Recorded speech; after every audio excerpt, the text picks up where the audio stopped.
อันนี้ก่อนเราจะเฮ็ดเราจะมาเกี่ยมกาเกี่ยมเราจะค้างหม้อไว้ก่อนเราจะใส่น้ำพอประมาณแล้วก็เราจะมาเปิดไฟขึ้นถ้าว่าเตาแก๊สเราก็จะค่อยพ่นไฟบ่ให้ไฟแห้งหลายแต่ถ้าว่าเป็นเตาถ่านธรรมดาเราก็จะค้างปะเลยระหว่างนี้เราจะมาเริ่มซอยทำอีกเราจะเริ่มซอยมาที่นี่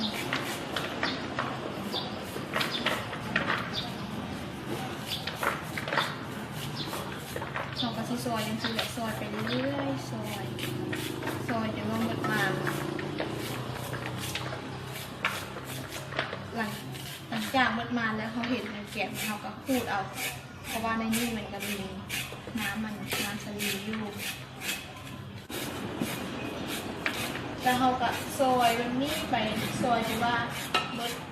เมื่อในกระถางนี่แหละหลังจากที่เขาซอยแล้ววันนี้เขามาเกี่ยมปั้น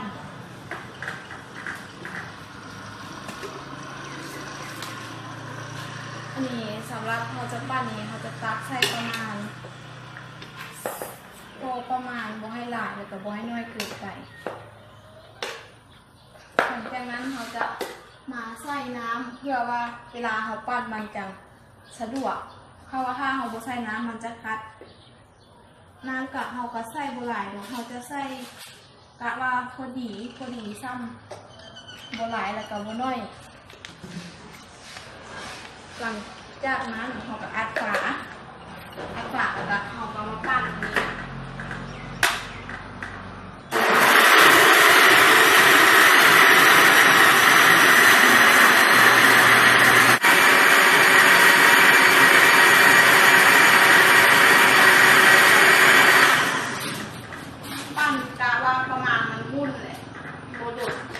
แล้วก็บ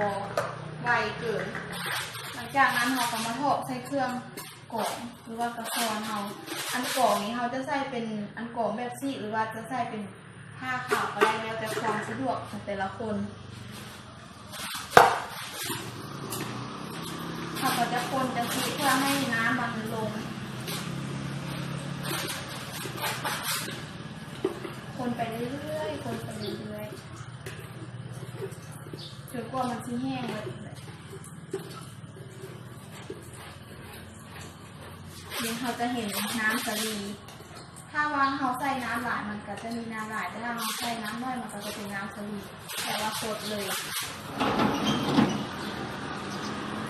เราปาให้มันหยดหลังจากที่เราปั่นแล้วเราก็จะได้น้ำแบบนี้ขนาดบุหันซุกนี่เป็นตัวแซ่บเลยนี่เพื่อ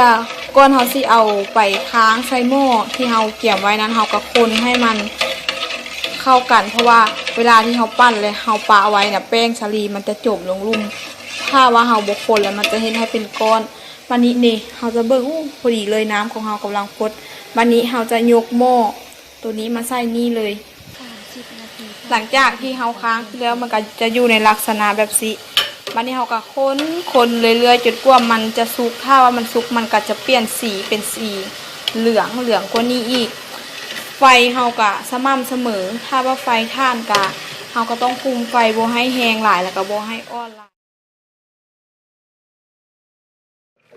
สีเริ่มเปลี่ยนแล้วแสดงว่าใกล้สิสุกแล้วมานี่เขาก็คนจนกว่ามันสิสุกถ้าว่าบางคนแบบว่าถ้าว่าบ่มักให้มันสุกหลายก็ต้มประมาณ30 นาทีก็น่าจะได้แล้วแต่ว่าอันนี้เขาอยากให้มันหอมเขาก็เลยต้องต้มโดนๆวันนี้หลังจากที่เขาเบิ่งว่ามันคือสิสุกแล้วเขาก็สิใส่น้ำตาลลงสำหรับน้ำตาลนี่ที่ใส่ตามความมักของแต่ละคนว่ามักหวานหรือว่าบ่มักหวานส่ำใดแต่ว่าอันนี้จะใส่